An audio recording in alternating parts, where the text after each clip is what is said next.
The day at Ridgeway High School started like any other, with the usual clamor of teenagers flooding the hallways, lockers banging shut, and conversations overlapping in a messy symphony of youthful energy. The chemistry lab, however, felt slightly different that morning. The new teacher, Mrs. Eleanor Carter, stood at the front of the room with her calm but commanding presence. She wasn't the type to raise her voice or demand attention with force. Instead, there was something about the way she carried herself that quietly demanded respect. To most students, she was just a teacher with a mysterious past. Whispers circulated that she had once worked overseas, but no one really knew what that meant. In reality, Mrs. Carter had spent 10 years in the military, serving as a decorated officer, trained in strategy, discipline, and self-defense. She had chosen to leave that life behind for something more peaceful, something that allowed her to shape young lives instead of fighting in dangerous war zones. But life has a strange way of pulling the past back into the present, and in that lab on that particular day, her past was about to reveal itself in a way that none of the students could have ever imagined. Brad Turner, the school's most notorious troublemaker, sat lazily in the back corner of the lab, his long legs stretched out, his grin wide and arrogant. He was tall for his age, with broad shoulders and the kind of confidence that came not from talent or hard work but from years of getting away with everything. His father was a wealthy businessman, and Brad loved reminding everyone that money could buy him out of trouble. Teachers avoided him, students feared him, and even the principal seemed to tread carefully around his temper. Bullying had become his language, intimidation was his sport. On this day, Brad had no intention of learning about chemical reactions. Instead, he saw the lab as his stage and the teacher as his next target. With two of his loyal followers at his side, he began to toss small pieces of magnesium into water, creating sudden sparks that startled other students. Laughter echoed from his corner as students gasped nervously. Mrs. Carter noticed immediately, her eyes narrowing slightly, though her tone remained steady as she approached him. "Brad, that's enough. You know the rules. Safety first." The room grew quiet, every student watching carefully, waiting for the infamous clash they knew was coming. Brad leaned back in his chair, smirking. "What's the matter, Teach? You scared of a little fire?" His friends chuckled, feeding off his boldness, but Mrs. Carter did not flinch. She stood firm, her gaze locked on him, her voice firm but calm. "This is your only warning. Respect the lab and respect your classmates." It was a simple instruction, one that any other student might have followed, but Brad wasn't like the others.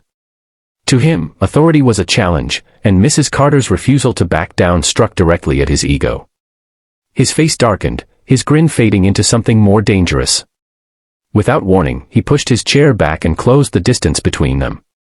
The class collectively held its breath, unsure of what he might do, and then, in one shocking, reckless motion, Brad grabbed Mrs. Carter by the throat with one hand and slammed her backward against the lab counter.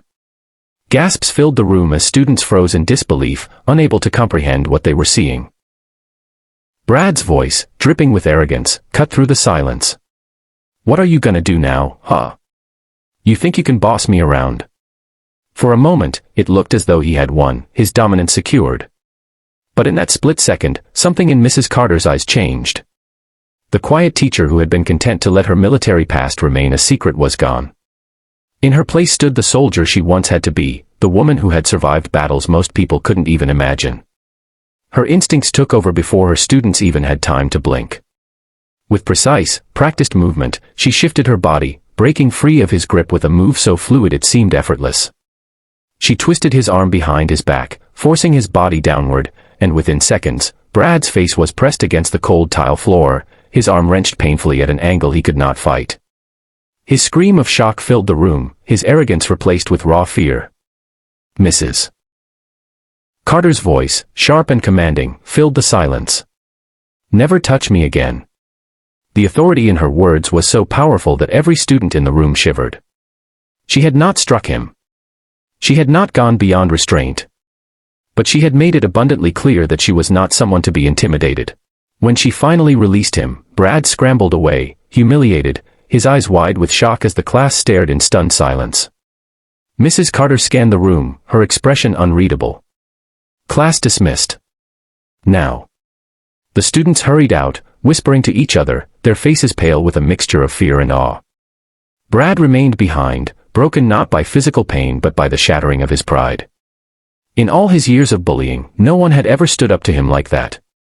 His so-called power, built on fear, had collapsed in an instant. He didn't know it yet, but his life had just taken a turn that would change everything. The incident did not stay hidden for long. By lunchtime, the entire school knew what had happened. Some students told the story in hushed tones, their voices trembling with excitement. Others exaggerated, claiming Mrs. Carter had taken Brad down like a soldier in a war movie. A video recorded secretly by one student began circulating, spreading far beyond the school walls. By evening, it was on social media, and Brad Turner's humiliation had gone viral. But the story brought more than just whispers and shock. Parents became involved. Some were outraged that a teacher had attacked a student, while others defended her, relieved that someone had finally stood up to the boy who had tormented so many. Brad's father stormed into the school the next morning, his expensive suit and angry tone filling the principal's office as he threatened lawsuits, suspensions, and resignations. Yet as more students came forward, telling stories of Brad's bullying and cruelty, the tide began to shift. For the first time, Brad was not untouchable. For Mrs. Carter, the following weeks were not easy. She had left the military behind because she wanted peace, because she wanted to build lives instead of fighting battles. But now her past had come crashing into her present, and she worried the students would no longer see her as a teacher but as a fighter. She spent long nights staring at the ceiling, wondering if she had done the right thing, if maybe she should have handled it differently. But deep down, she knew the truth. Had she not defended herself, Brad's violence would have only grown worse, emboldened by her silence. The challenge before her now was not physical but emotional, standing firm in her decision and proving that her classroom was a place of respect, not fear. Brad's challenges, however, were far more brutal. The video had destroyed his reputation. Colleges that once might have welcomed him no longer wanted his application. His father's influence, once a safety net, could not erase the viral footage that millions had seen. His friends abandoned him, afraid of being associated with his downfall. For the first time, Brad felt the crushing weight of consequences that no amount of arrogance could escape. But the lowest point came when he was officially expelled and faced criminal charges for assault. The world he thought he controlled had collapsed entirely, leaving him alone with nothing but regret. And yet, amidst all this chaos, something unexpected happened. Mrs. Carter visited him after the hearing.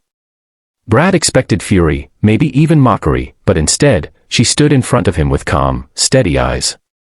"Brad," she said softly, "I don't hate you. But you need to understand, life won't tolerate bullies. You can let this destroy you, or you can let it remake you. The choice is yours." Then she left, her words echoing in his mind. For the first time in his life, Brad felt not just defeated but challenged in a way that mattered. Years passed, and Brad did eventually change. It wasn't an easy road. He worked small jobs, faced constant judgment, and had to learn humility the hard way. But slowly, he grew. He carried the memory of that day with him, remembering not just the humiliation but the lesson Mrs. Carter had given him. He often said later that she had saved him, not by sparing him from consequences, but by forcing him to face them. And in the end, the boy who once thought himself untouchable became a man who understood accountability. Mrs. Carter continued teaching, her reputation stronger than ever. Students respected her not just for her knowledge but for her courage and her fairness. She became a role model, a reminder that true strength is not in intimidation but in discipline, resilience, and integrity. In that lab, she had shown everyone that courage comes in many forms, and sometimes, the battles we fight are not on foreign soil but in classrooms where young lives are being shaped.